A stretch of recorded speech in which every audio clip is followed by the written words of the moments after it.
Welcome to Cradle and All, a podcast hosted by sisters Renita and Christine to educate, inspire, and connect with other mothers. Every other week, listen as we discuss topics related to pregnancy, raising children, and balancing motherhood with other aspects of womanhood. Whether you're relaxing, juggling tasks, or even breast pumping, join us as we figure it out together.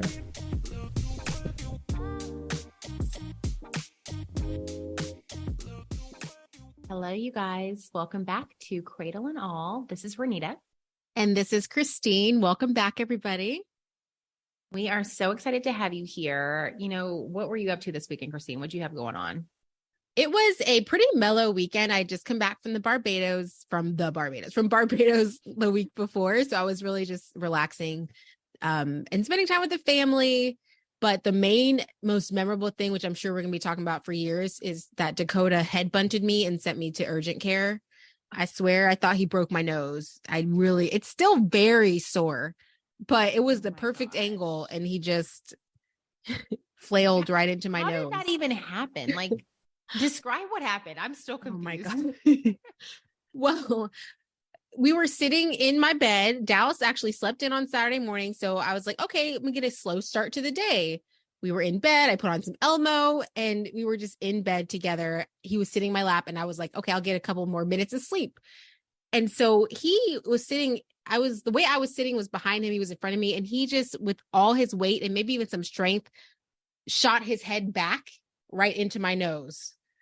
And that, oh my gosh. Oh my God. So does your nose bleed at all? It actually didn't bleed, which I'm sure when you break your nose, it bleeds, but mine did not bleed, but I heard a pop and I swear something popped because it's been 4 days now, I think. And it's still very swollen and not swollen. Yeah. I don't think it's very swollen, but it's still swollen and it's still very sore.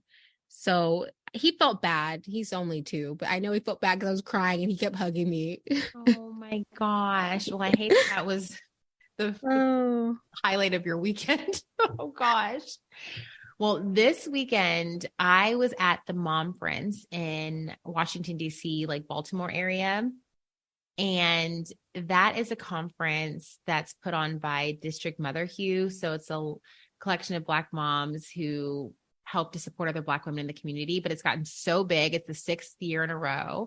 And so I was able to go there to participate and to speak about wellness and self-care. And it was just such a wonderful weekend to be around other moms, other women who, you know, just are going through some of the same things, whether it's talking about what stage your child is at and what things you're going through, some of the challenges of delivery or postpartum or different stages of parenthood, or how we balance it all with our jobs and marriages and relationships and friendships. It was just so amazing. I literally left there just floating on cloud 9. It looked so awesome. I follow them on social media and then you were sending me pictures. It looked so fun. Like, it seems like they had so many awesome vendors and speakers and such a supportive environment and also a relaxing environment for moms, which is so needed. But the crazy thing about it is that this was like one of the most well put together conferences I've ever been to. The marketing, all the details, how many sponsors they had. And to think that all these women, all these busy moms came together to do this. They have real everyday jobs. They aren't getting paid to do this. They're doing this on the side to help support other women in their community. It's just amazing what a passion project, what a work of love you can do and fill into your actual everyday life. I was just amazed that they were able to do something like this. Mm-hmm. So it really is. I mean, I couldn't believe it. I've been to a couple of conferences, one in particular that was for Black women, and it is just so magical when Black women get together in a room. It just feels so special. But also, yes, you're right, the time it takes. And I've learned a little bit about the founders of the Mompreneurs because of a podcast. I listened to another podcast and they were on there. And it was just so interesting to hear how they started, kind of similar to how we started, of just wanting to create a community of moms where you have a support system outside of your family and friends. Yeah. Oh my gosh. And then some of the things that they do, some of the participants at the conference told me, or what they've done even before the conference, they'll have get-togethers for moms to do like postpartum walks after your baby's born so you can connect with their moms, have mentors to talk to you about different stages of parenting. It's just such a beautiful community. I was like, I wish we had something like that in Atlanta. I know. I was thinking I need to start the mommy walks in particular. I remember those days of feeling stuck in the house, and a walk can do wonders for a new mom. I know. Some fresh air.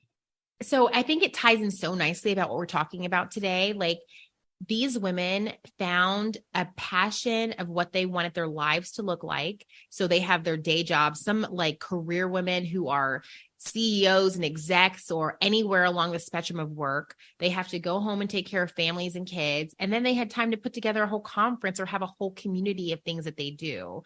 So, I mean, that's the epitome of being a mompreneur, finding the way to manage your life and make the life of your dreams. Mm-hmm. And thankfully, we've gotten to a place in our lives where I feel that I'm able to say that I have created a life that has evolved from where I started in my career to where I am now, very intentionally. And I know you have as well, because I've been there every step of the way and know where you started and where you are now. It's like that Instagram, TikTok thing, how it started and how it's going. Yes. Oh my gosh. For me, it's more like started from the bottom. Now we're here. Oh my gosh, no. No, I'm thinking about like when you're in your days of like being a medical student resident and like life oh my gosh. so hard. I think of you all the time when I get up early. I'm like, I don't know how you got such little sleep and was able to function. I know. I don't know how either, actually. Maybe that was like the preparation I needed for motherhood. It is. I feel like your body does evolve and change. So now you probably function very well off of 4 hours of sleep or however much you get now. Yes. Thankfully, I don't have to sacrifice sleep in my life. That was a part of what I wanted to create, was a life where I could still get 8 hours of sleep. Yeah. Well, let's get into it. Let's talk about this life. So what did you envision that you wanted your life to be? What did you want your career to look like? And did you even know that in the beginning? Or is it something that evolved with time that you figured it out? So in the beginning, when I started my career as a teacher, I decided to do that because I felt like it was something that I was naturally drawn to. In that time of my life, I felt like that's what I wanted. I saw myself doing that. I didn't see any other visions of anything else. I knew that I wanted to teach. But I vividly remember, because I felt like I was called to do it. I always was around kids. You remember growing up, I would always be like the babysitter and the things with kids just naturally. But I vividly remember when I was teaching, we had a summer workshop for all the teachers, and they had a guy come in that was training us, and he was asking for volunteers. And I was like, okay, I'll volunteer. And he was asking, why do you do what you do? And he was like, why do you teach? And I was like, oh, because I love kids. And he's like, why? And just keep asking why. Have you ever had somebody do that to you where they just keep asking why until you get to the true answer? They're trying to get down to like the nitty gritty of it, like get down to the basics. Exactly. So the final answer, after probably 7 whys, I finally said, I want to be able to support my family and myself. And I was only, I didn't even have a family at the time. I was 22 maybe, but even at that age, I knew that I wanted a career where I could financially support my family and myself. And so in my mind, that meant I wanted to have a career where I could prioritize family and make enough money to do that and be a big part of my family's life, and not just kind of orchestrating everything from a 9-to-5 job. So I started teaching, and eventually now I am a business owner, and that was by design. It was something that I really did want to get into just so that I could have more balance and time in my life. So there's been many things along the way, but I think even back then I knew that there was more for me outside of the classroom. And honestly, teachers don't get paid nearly enough that they deserve. And that was another reason for it, was I need to support myself. Yeah. That's so interesting. You know, I think when I think about my career and where it is now, I had no idea where it would go, what the possibilities would be. And if somebody had asked me this question over and over again, why, it would all come down to like helping to empower women and educate women and to help people, which is what people always say when they go into things like medicine or med school. But that passion, that spark got so much bigger when I got out of training. Now, as many people may know, training for being a physician is many, many years, like 12 plus years. If you start all the way from like college and med school and residency, and fellowship for some people is just so many years, and it's very much laid out for you. So where some people may explore majors and try one career and bounce from one thing to the next, like when you are on the track for medicine, it's usually like point A to Z, like it's really laid out. So I never imagined that when I got out of my training and I became established in my career, that I'd have interest in doing something different than what it looked like on paper to be a physician. But I think in the last, 10 years or so of me being where I am, I found that there were different ways that I wanted to reach people to help and educate and empower. And so that was where I figured I need to find a way to do this in addition to being a mom, in addition to being a wife, in addition to being like what you see on paper as a doctor. And that's kind of where it all came together for me, just like where my heart was taking me. Mm-hmm. Yeah. I like that we are both working in ways that are heart-centric, mission-focused, and mission-driven. And I feel like that is so important that was an important element for me in deciding what to do, was not because I felt like it was like, the reason I chose what to do is because I felt like I was called to do it. That was something in my heart and something that I felt like I could be impactful at doing, that I could make a change with, and that I could help children and families. And I think that I'm hearing now that we kind of are both similar in that way, that we chose career fields and paths that have a larger impact outside of the direct people that we're servicing every day.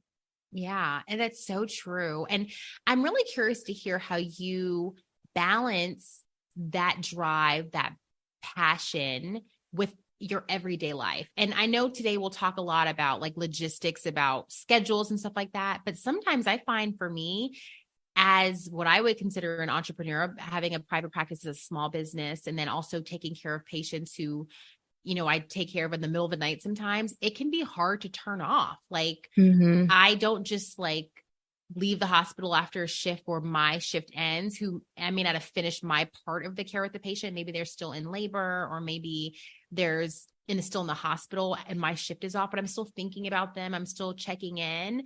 And so it can be hard to turn off sometimes, even though like my work is done, so to speak.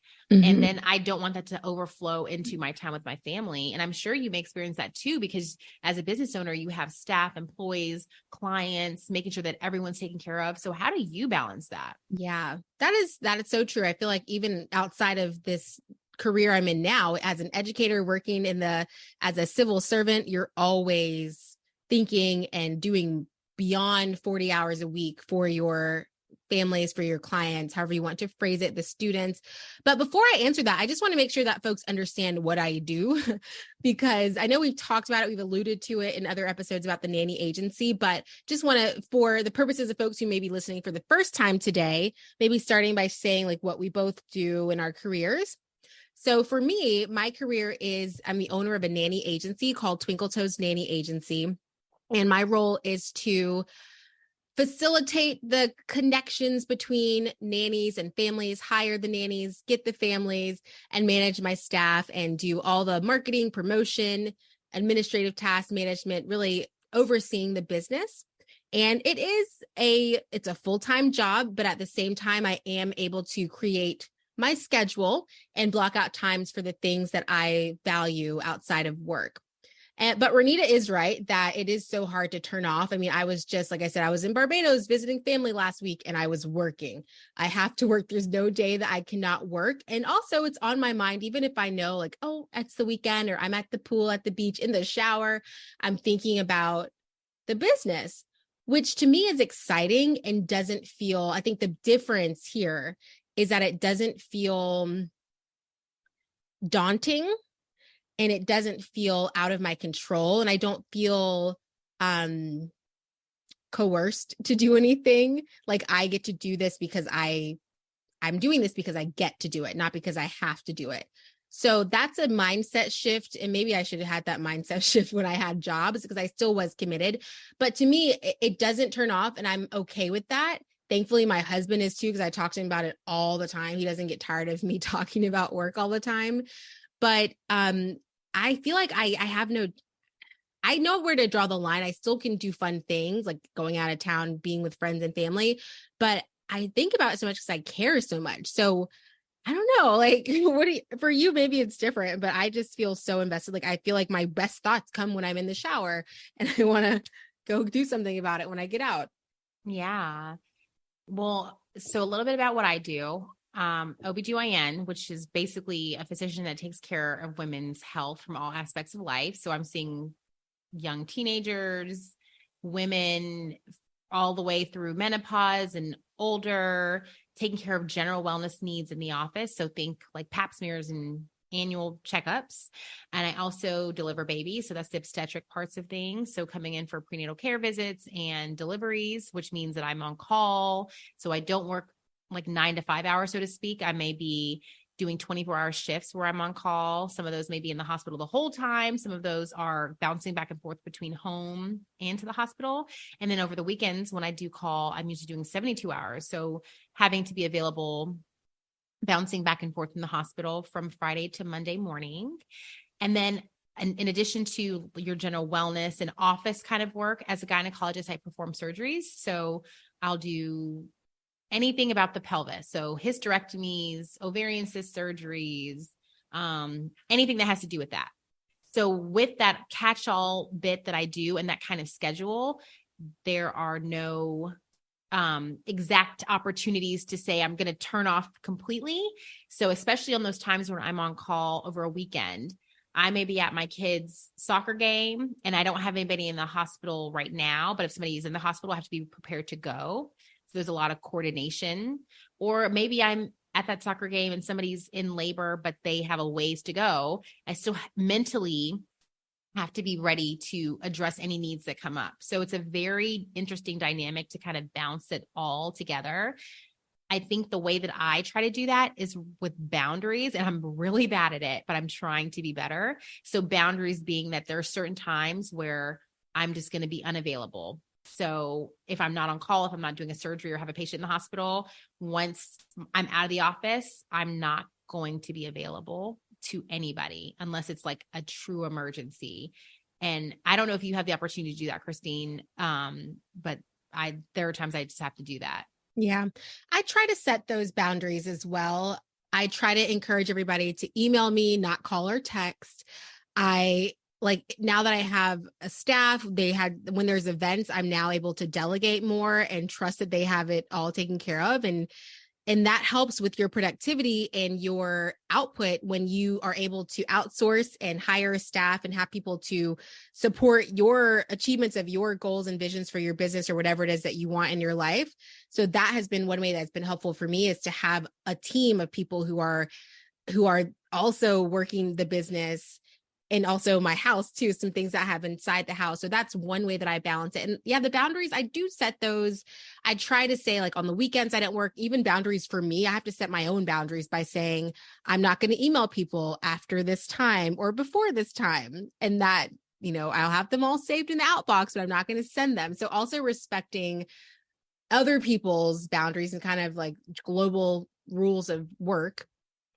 Yeah. Like I know that you're not just is a very kind of belittling word, but I know that you don't only work as an OBGYN, that you have other things that you do as well. So what else do you do outside of your career or within your career? I think within my career, I've definitely been able to take on or expand the things that were important to me as an OBGYN. So when I came into this field, I thought, okay, I'm going to see patients in the office. I'm going to do surgery. I'm going to deliver babies. And that's what my job is going to be. But I realized that I wanted more than that. So now I've had the opportunities to really, what I would say is empower and educate women outside of my clinical office. So I am on the medical board and a medical expert for a few online resources. So Very Well Health, the Flow Health app. I now am an ambassador for Honeypot. And so my work with them really allows me to make sure that any articles that are written, any information that's put out into the world is backed by actual data and science. And so I provide resources that way. But that means that there are times that I'm reading articles, I'm going back and doing research to make sure that whatever articles are up to date and the research is up to date. I also have had opportunities to speak at different things. So I kind of put myself out there to be a resource that people can use about information related to my field and about women's health. So many times I'll get information on the fly, like, oh, can you talk on this topic? And I have to quickly, one, be available and tell them if I am, if I'm not, but also do the research to make sure I have the science of the day. Because one of the things I really want to make sure is that when people go online, go on podcasts, go on YouTube, or go to the news to get information about their health, because we all know that we Google, we look things up. I want to be able to combat any inaccurate information with the true data. So that became a really big thing for me, but that meant that I was waking up early in the morning to do some of this work, or after hours starting to do that work. And so it really made me realize I need to make some different boundaries or make a different schedule that may work best for me. Mm-hmm. Yeah. And that's so clear that what you've decided to do outside of the career you went to school for so closely aligns to your interests and your passions. And I think that that's such a good learning lesson and a takeaway, is that when deciding what to do, if you do want to branch out outside of your career or do something that calls to your heart, to make sure that it's something that you care a lot about and that you're passionate about. I think that helps you find what that thing is for you. That was true for me, because I know I've done a lot of different things outside of my quote unquote job. When I first left the classroom, I knew I wanted to still work with children. So I became a Girl Scout troop leader, and I became a member on a board of Atlanta Glow, which is a mentorship program for women 18 to 25. And then I joined the Junior League, but all these things I was doing were philanthropic. They were youth-centered, family-centered. And I mean, that's what my passion is. And right now, outside of the business, I write for Atlanta Mom, which is a resource and guide for moms in Atlanta, as well as other hobbies that I also wanted to just devote my time to, things outside of work, like tennis and the choir and yoga. But all the things that I've decided to do are things that excite me, that are unique to me, and that I'm passionate about. And it kind of stems back all the way to my first job teaching. So I think that's a common thread I'm hearing what you're saying. What I'm saying is that we selected things that were just in our hearts and that were passion of ours to devote our time to. Oh yeah, absolutely. Now, how do you make it all work? Like, you talked a little bit about outsourcing, which I feel like I wouldn't make it without outsourcing some things. And there are still a bunch of things I want to outsource some more of. Or like, when I say outsource, it's like get additional help, because there's only so many hours in the day. There's only one of each of us. And we've just listed a bunch of different jobs that we have, including being a mom, including being a wife, including being a friend. So what do you do to make this run smoothly for you? That is always a challenge. Not a challenge. That's always evolving. Like, I don't have it down to a science, but it does work. Scheduling is so important. So I use Google Calendar to schedule everything. My husband and I share what we have going on. It's not perfect. He literally just sent me something for this Friday, and I was like, it's Tuesday. Like, why am I now hearing about this? But scheduling things so we know what's going on with the family. But in my personal life outside of my family, you're right. With 24 hours in a day and 5 days in a week, everything can fit in. It's just a matter of how you choose to spend your time. So on the outside looking in, it may look like, wow, that's a lot of stuff that you do. But when I think about it, sometimes I think, like, what did I do before I had kids? Like, okay, I sat around, watched TV. I basically did a lot of nothing. So now, making the use of my time to do really, more exciting and stimulating things, I'm able to fit it in. So a lot of the things that I do are reoccurring. It's, I do this every Wednesday, or every Tuesday, every Monday. So that helps scheduling wise.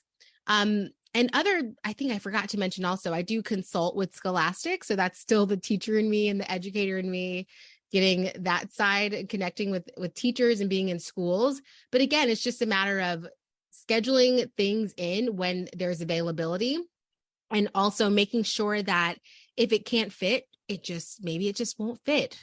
And that's okay. And just, I'll get to it next week. And the outsourcing does help, because you're right. Certain things now, I'm at this point, it's like, well, I don't even want to do it. Even if I could, I don't want to scrub the toilets. I don't want to, I do have to sweep, but the toilets, I'm not doing that. So there are things like that I'm just like, let somebody else do it. I don't want to do that. Oh my gosh. One of the things that I started doing with organizing my schedule in the day was the Google Calendar, yes, but I use this app or like online thing called Trello. So it's like an online project organizer. And I like it because I can have different sections for the different work that I do and literally lay out what the big tasks are. I'm somebody who writes a lot of things down in a journal by hand or like in a calendar by hand. But sometimes my to-do list grows and grows and grows. I'm like, where do I start? So I try to prioritize for the day. What are the big ticket things that need to be done for whatever my side work is or what have you, that's not like in the office or patient related, so that I can say, okay, this is what's going to be. And then I also on my calendar put blocks into when I'm just having self-care time, meaning no, nothing can be scheduled, no meetings, no side work, no family stuff. It's just for me. And then I also put the blocks of where like my side work things are going to be. So if I'm going to do flow app stuff here, or if I'm going to do very well health stuff there. Yeah. So time blocking, that's something we talked about in the time management episode, but that is so important. I can't be so connected to one of those things like Trello or Monday, Asana. I've tried them all in my previous jobs, and they were great for project planning, but it's hard for me to keep up with stuff that way in my personal life because I feel like I just can't even organize it in that way. I don't know. My mind isn't thinking about it in that way, but I can see how it would be helpful because it's really visual. Like it's very visual. I think you're right. Like for my family life and personal life, it doesn't come into play. The Google calendars and stuff like that, yes, definitely. But when I'm trying to organize all the logistics of work, because I feel like, at least for my kind of job, seeing patients in the office is very straightforward. Like the patients are on a schedule at a certain point, your surgery's on the schedule at a certain point. Like it's very clear. But I feel like I have to squeeze in the other things, and I don't want it to overflow into the time I spend with the family. Yeah. So that's why I have to be very diligent about where I put then how much time I'm going to give. Cause I literally only have so much time. Yeah. A lot of that stuff that gets squeezed in for me is things that have to get done around the house, like scheduling appointments and canceling this thing and all the household things. And that's one thing I do want to outsource eventually as a virtual assistant or personal assistant, because that stuff sometimes it gets dragged out because, oh, I forgot to call and make this appointment, or I forgot to cancel the subscription, and those things. To manage that, I create a checklist, and I just, if it doesn't get done one day, it'll roll over to the next day. But many times it just keeps rolling over, and then a week has gone by. I'm actually about to hire a new virtual assistant. I had one for the longest. She was very sweet, and I was just getting the hang of virtual assistants, so I didn't even really know what to do. But like, I'm back and ready for a new one to do exactly what you're talking about. Like sometimes emails get overwhelming for me. Like I need to respond to something or all this correspondence in this way. I'm just like, can somebody just handle that for me? I mean, obviously not things related to like that much personal stuff, but like work related things, or even things that are related to like the kids. Can you respond to this birthday party thing for me and let me know buy this gift to be for? Yes. I feel like that would be so good to have. And I talk to other women, other career women and moms who use these services, and it just makes life so much simpler, because when you think about value in this life, value is just not how much you spend, but it's your time. And I'm finding that time is so valuable and you only have so much of it. Now, obviously, I'm not a millionaire. I can't just afford to outsource everything in the world, but there's certain things that like I would much rather outsource so that I can have the time to actually be one-on-one with the kids and not feel bogged down with my work responsibilities and the family. Yeah. Yeah. Well, if you do hire that virtual assistant, let me know, because I would love to share it with you. Yes. But the things that I outsource right now that really, really do help, the main one are the house cleaners. Before, when we didn't have house cleaners, I remember I had to convince my husband. I was like, we need this. We think about all that we could be doing on a Saturday instead of cleaning the house. And he's like, no, we can clean. And of course, you can do it. And I've done it for most of my life. And I remember we had chores growing up every Saturday. We had to get up and clean. So like yes, I can do it, but it really has saved time. because that every 2 weeks they come, they clean, and it's one less thing we don't have to do. We just maintain between the weeks that they're here. So that's one way that we outsource that. I honestly, to your point, has been such a time saver, because they take maybe 2 to 3 hours, and what I would take half the day to do, to really do it well. But other than that, we also have yard people. When we had a home, I'm sure we'll have it again. Yard people. I mean, that sounds kind of weird, but a yard landscaper is like a yard care. Yeah. I think that might be it for me. What about you? No, I think we have the same thing. I mean, I wish I had somebody helping me with laundry. I know. Actually, I just talked to my girlfriend about it this weekend, and I need to get the name of her person. She has a person who comes in and folds and puts away. Oh. Like, I need that. I looked into it, actually. I've downloaded a couple apps, and the ones I saw, you send them your laundry, they take it in a bag, they charge you per pound, and then they send it back. But I was like, the washing it isn't the hard part. It's the putting away. Yeah, I found a company that can put away. I'm like, let me see how this goes. Yeah. But I think it's important to know the season of life that you're in. Like, what I need now is not going to be what I need when the kids are like 10 and 12. So when you have toddlers or infants, it is like crazy. I don't even know how to describe it. I never know what I'm walking into when I come into the house, because it can be so chaotic. So if you're managing the roles that you need to have for your own business or your own work that you do, and outside of a 9-to-5 kind of life, and then you walk into this, it can be so overwhelming. And then it can take away from the joy and the passion you have for these things. So I feel like finding a way to balance it all really stems from getting help. Now, it doesn't even have to be hiring somebody all the time. Like, when Bryson's family comes in town, I'm never hesitant anymore about asking them to help me with laundry, because I know that they like to do it. I know that I don't like to do it, and I know that they can help. Or when I know that it's going to be a busy week, there are some things that I'm going to have to let go. So maybe my house is not going to be as tidy this week because we've got a lot of things happening with work or my responsibilities. The kids have a busy schedule. So giving yourself grace, I think, is really key with all this, because the season that you're in may call for that. Mm-hmm. And even another one I thought of was childcare, because that is so important, I think, for your sanity and for your relationship, to have somebody that can watch your kids so you can go out and be a full version of you. So we definitely use the agency, even my mom and family members, to care for the kids, so we can go out and just do other things outside of being mommy and daddy. Yeah, that's so important. Now, I mean, having the life of your dreams is not just from a work standpoint, but it's other aspects of life. We've talked a little bit before about the different things that we do for fun, but like, what in your social life or your, personal life do you do to make your life the life of your dreams? Yeah. I mentioned this earlier, but I've always been somebody to do things that make me happy. But lately it's been things that are also uncomfortable, things that are new that I haven't done before, that can be a little frightening at first. I think that a big part of living the life of your dreams is being okay with discomfort and being okay with doing things. My favorite Martin Luther King Jr. quote is, taking the first step in faith, even though you cannot see the entire staircase, is actually going for it and having faith that it's going to work out. And that goes with activities and with your career or any side hustles or passion projects you want to take on.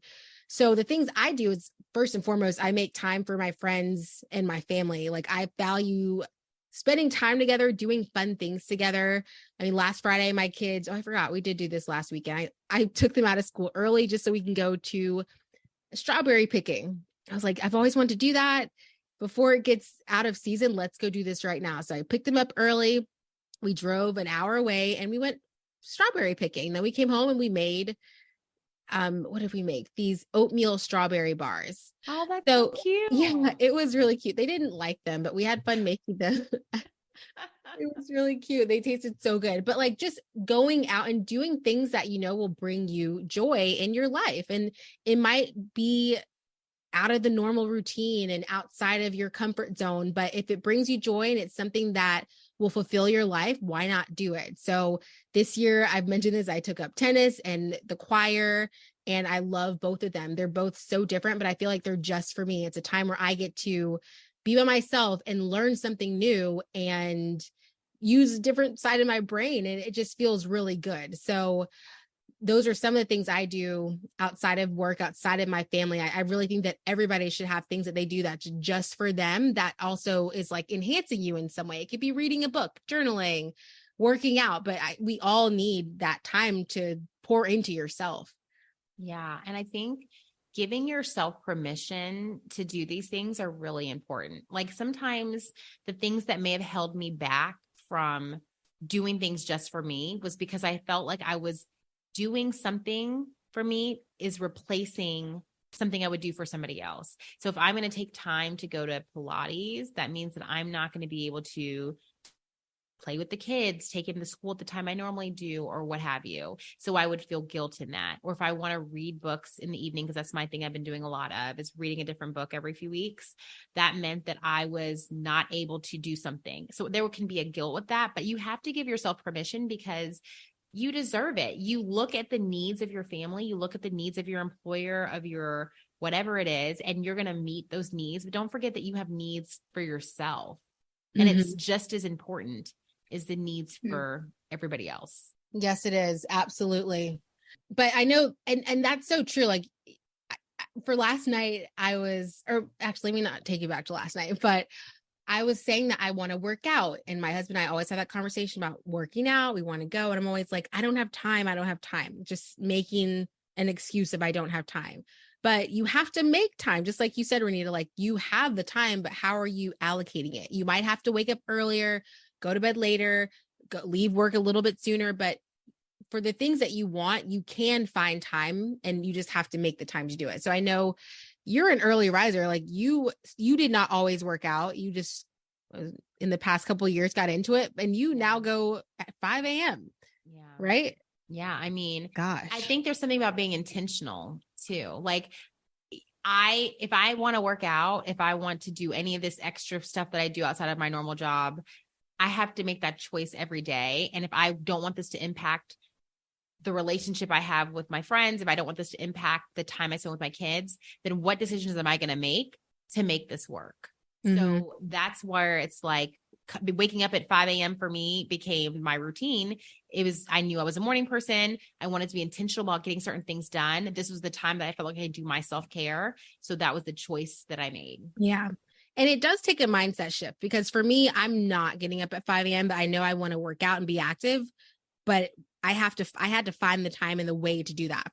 So one thing that I do is I schedule the classes at the beginning of the week. Like on Sunday, I will go ahead and book the classes and pay for them.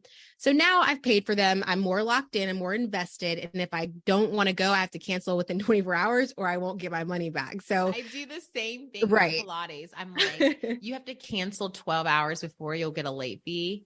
And I'm like, well, that $10. I know. I can't. This one you have to cancel 24 hours. So I'm like, oh my gosh. Yeah. So if I want to cancel my Thursday one, I got to do it tomorrow morning. So yeah. So that's one way to you just have to think of ways to get yourself there. Just go. And I mean, I also want to say something about realizing that you may not be able to have it all right now.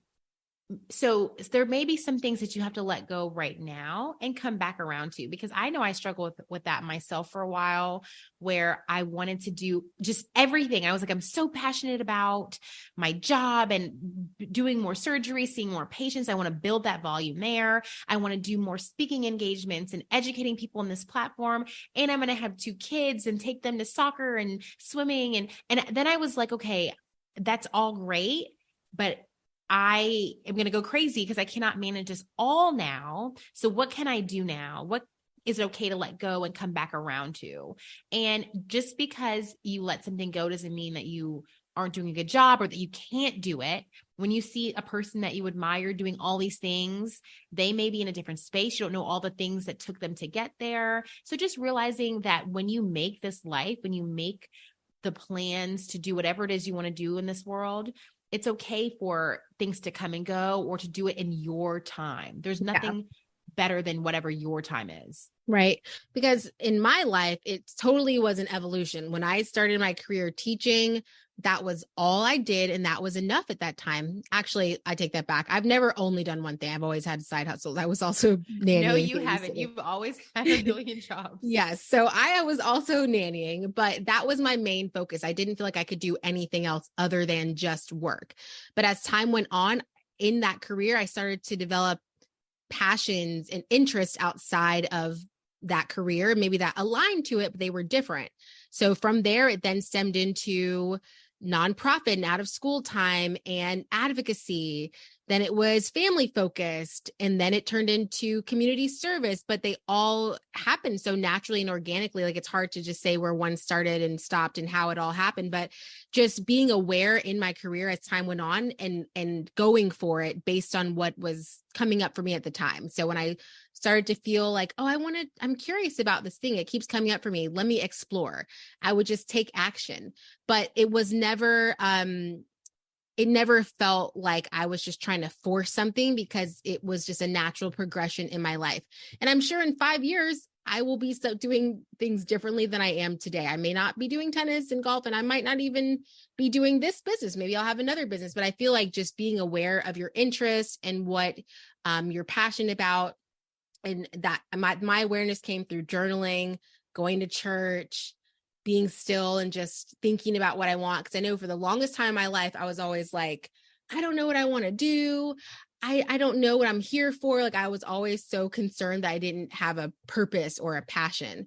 But I had to really be still and think about it and pray about it and just recognize where things in my life aligned, and then just go for it. Yeah, that's good. I mean, that's honestly all you can do. And I love that journaling and church and things like that were the way that you figured it out, kind of listening to yourself. Right. So we talked about what we do and kind of how we got here, but what is a day in your life like? So a typical day, when you get up to the end of your day, because we know there are many different components, but let's consider a day in your life. Any day. Your days probably look very different, but what is a day in your life like? Yeah, let's see. Let's do a day like today. Okay. So, I mean, every day is so different, but if I'm not on call, I will start my morning at 5 a.m. Before I even do anything, I meditate. And then usually I will either work out that day. So if it's a workout day, I may go to Pilates or get on my Peloton, or I'll use that morning after meditation to do some of my work that I do for the medical board. So maybe I'll write some articles or review some articles for Flow and Very Well Health and things like that. Then I will, usually one of the kids come into the room to wake us up and then get them going. So I'm usually the one to take the kids to school in the morning. So the chaos of brushing teeth, getting dressed, tantrums, blah, blah, blah. And then I take them to school. And then I usually am seeing patients. So for me, I'll see patients during my work hours, but sometimes I'll do a surgery in the middle of the day. So I'll see patients, run to the surgery center, do a surgery, run back, see patients again. Yeah, literally run, because they're right next door. They're right next door. And then after that, when the day is done, I'll come home and I'm winding down. Like, my mental energy is low. So I cannot begin any major work after I've come home from work. So maybe I'll do a workout class if I didn't work out that morning, but everything else is all about the kids when I come home. So making sure dinner's together, which my husband probably cooked, and I'll, help with bedtime and playing with the kids. We spend so much time playing together before dinner and after dinner. And then once they're in bed, I'm usually getting ready for bed too. Wow. So, what time do you go to bed? At the latest, like 9:00, which sounds crazy, but yeah. So I watch shows and stuff like that, but I rarely watch them live. So if I'm going to watch a TV show, it's usually the next morning at 5 a.m.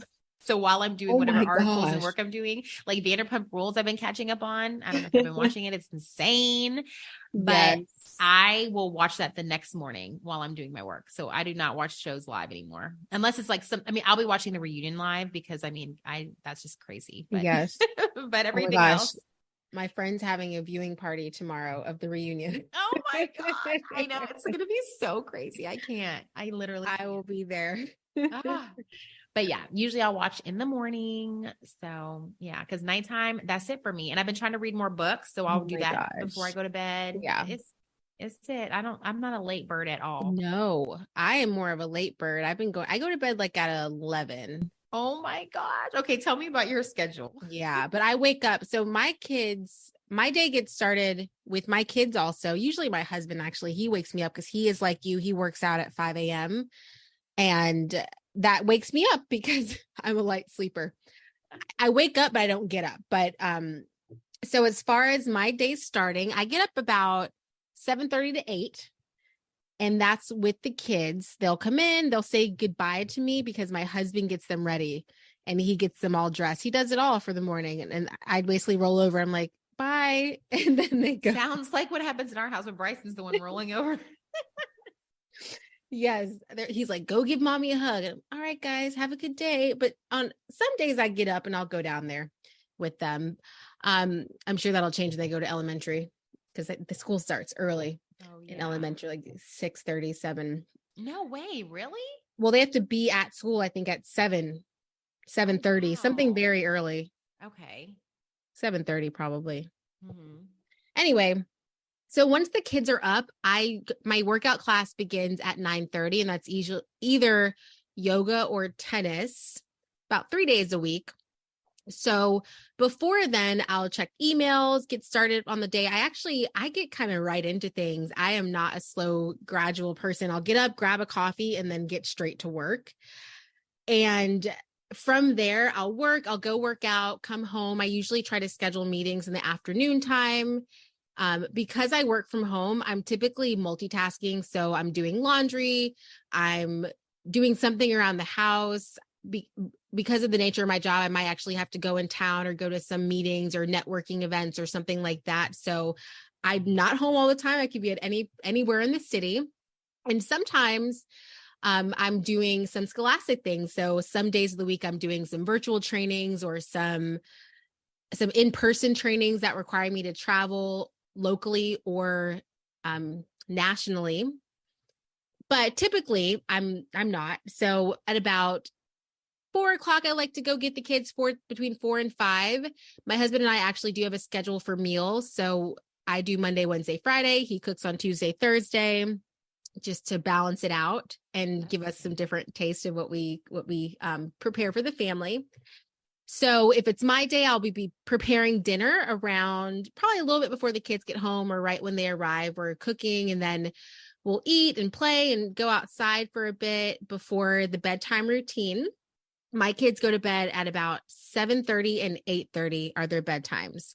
So by 9:00, Dallas is just now going to sleep. So at that point, I'm finally like, okay, now I get time to myself. So at 9:00, that's then when I start to either watch shows, get back to doing work, or read a book, or do some self-care thing, like a mask, or I don't know, watch a movie with Dontrell.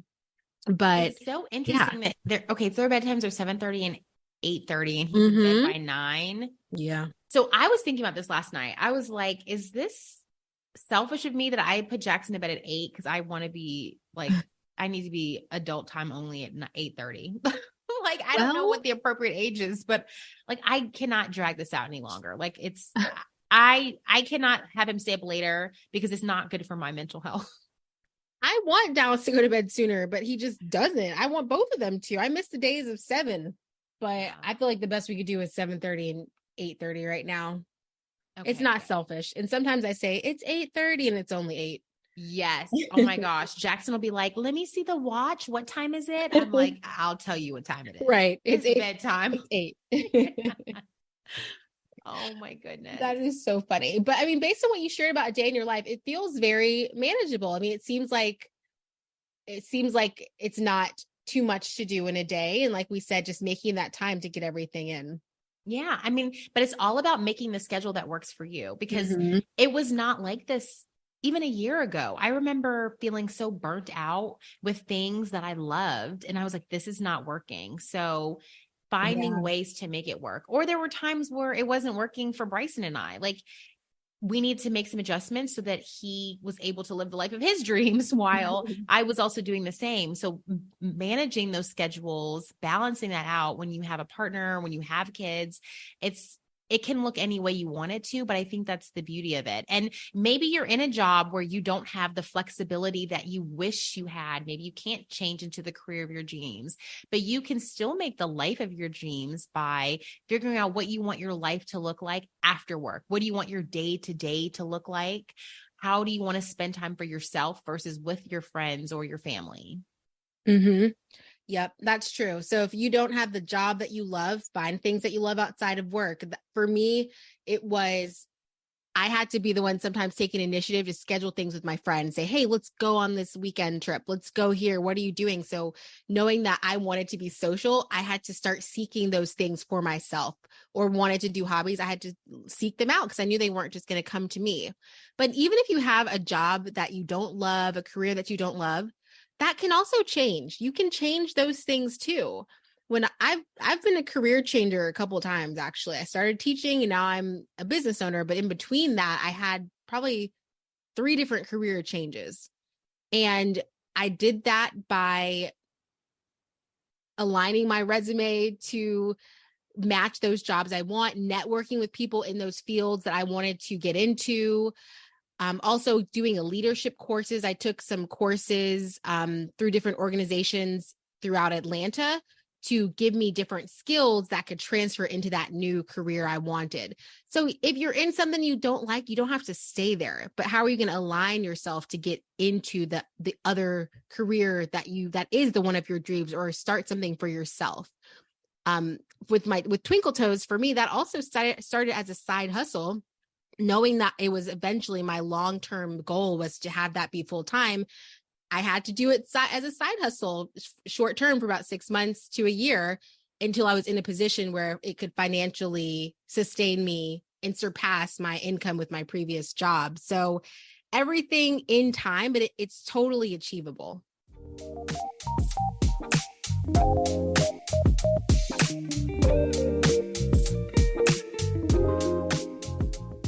It's time now for Rapid Fire, where we answer questions related to the topic of the day.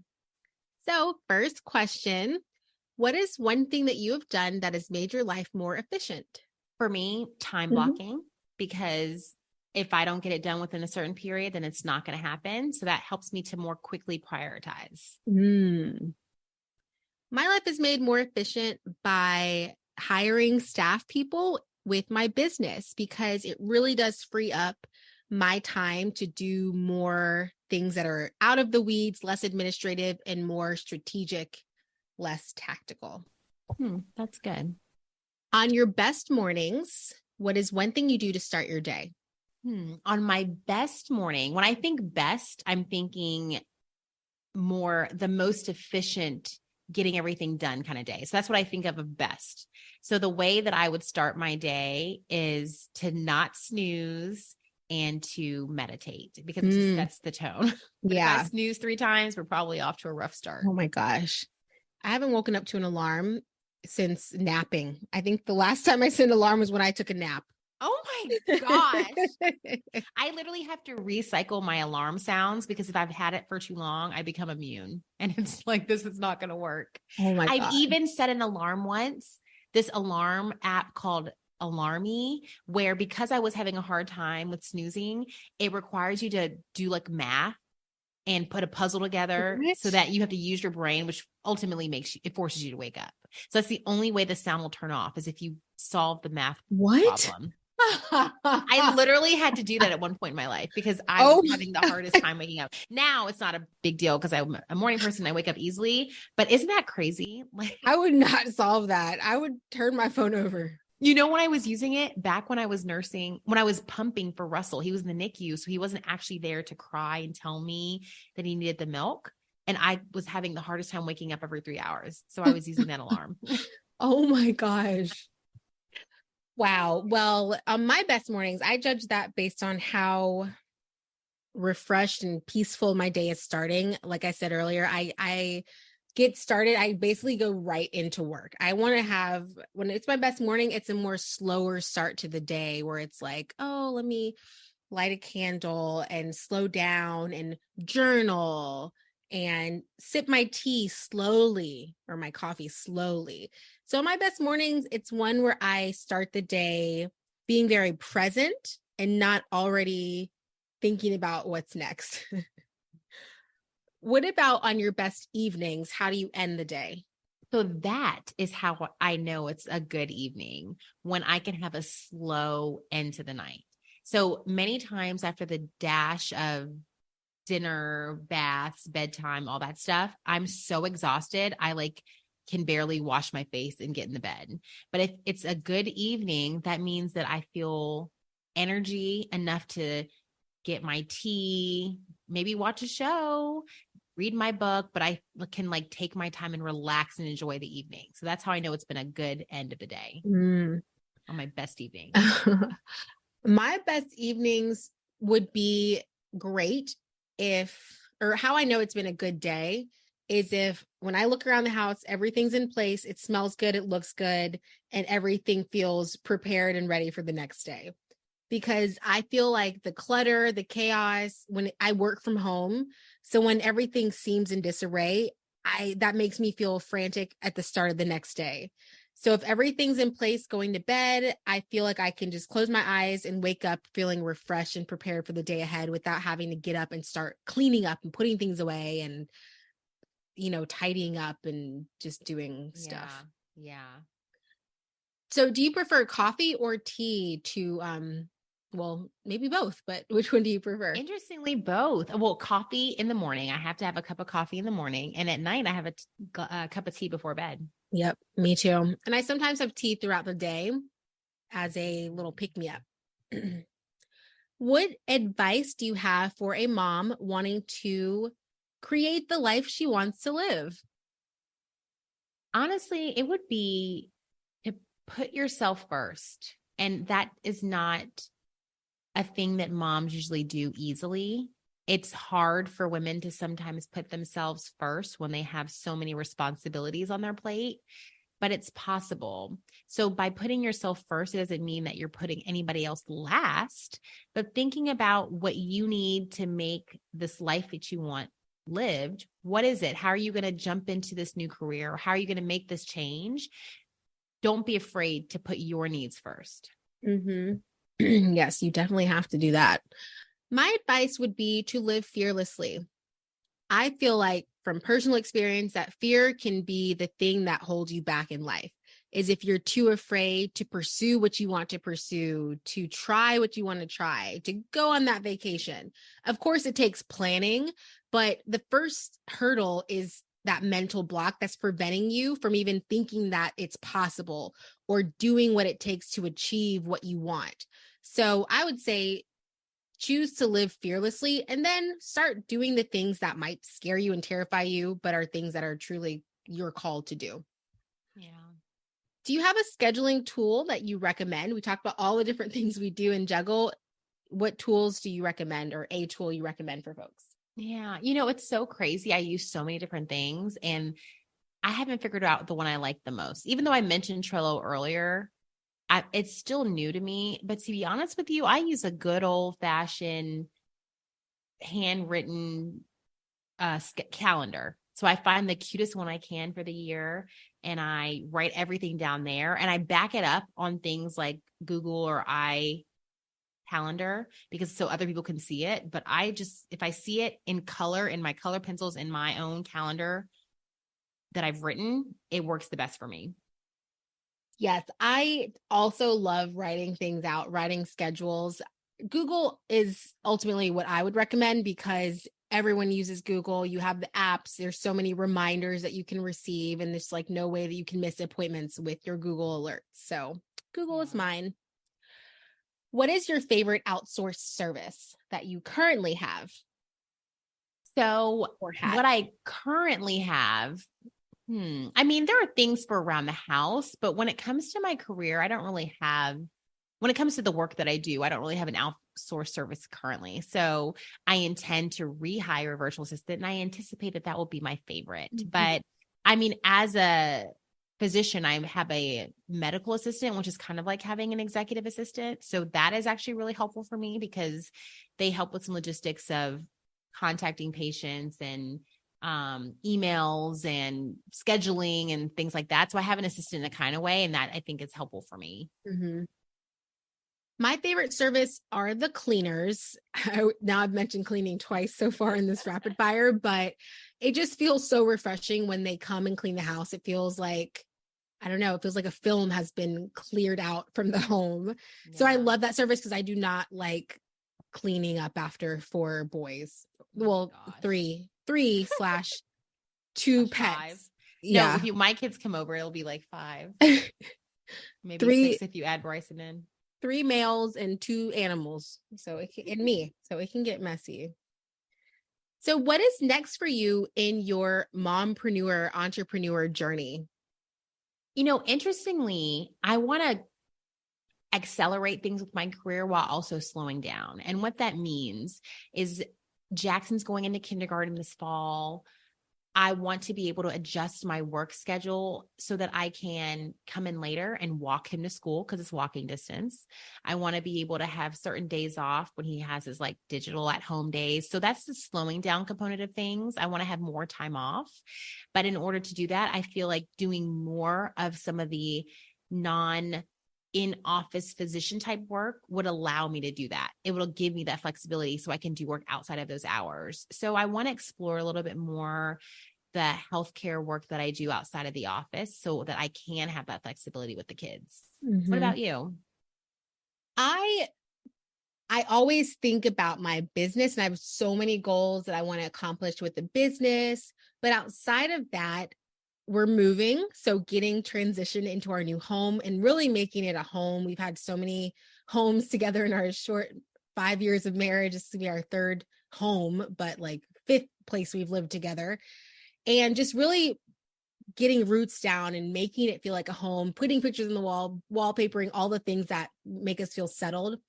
But as far as my mompreneur journey, I would like to add another passive stream of income, because for me, it's all about legacy, generational wealth for my family, and the sky's is the limit. So I want to have some type of investment portfolio where I have maybe rental properties, some properties that are being leased, or some other stream of passive income based on monetizing a skill that I have that I'm just giving away my goods for free. So doing something that will bring more revenue and create generational wealth for my family. I love that. That's great. Yeah. All right, you guys. Well, I hope this is really helpful for you in talking about the way that you can lay out your life to make it exactly what you want for yourself. Career, work, kids, family, having it all. Yep. And we'll be back with you all in 2 weeks for another episode. But until then, if you have any questions or thoughts about an episode, something you want to hear us talk about, you can send us an email or follow us on social media to stay up to date on everything that we have going on. And don't forget to subscribe and leave us a review. We'd love to hear what you guys think so that we can get you exactly what you need. Don't forget to subscribe to our podcast so you don't miss a thing. And leave us a review. You can also follow us on Instagram @thecradleandall or email us at thecradleandall@gmail.com.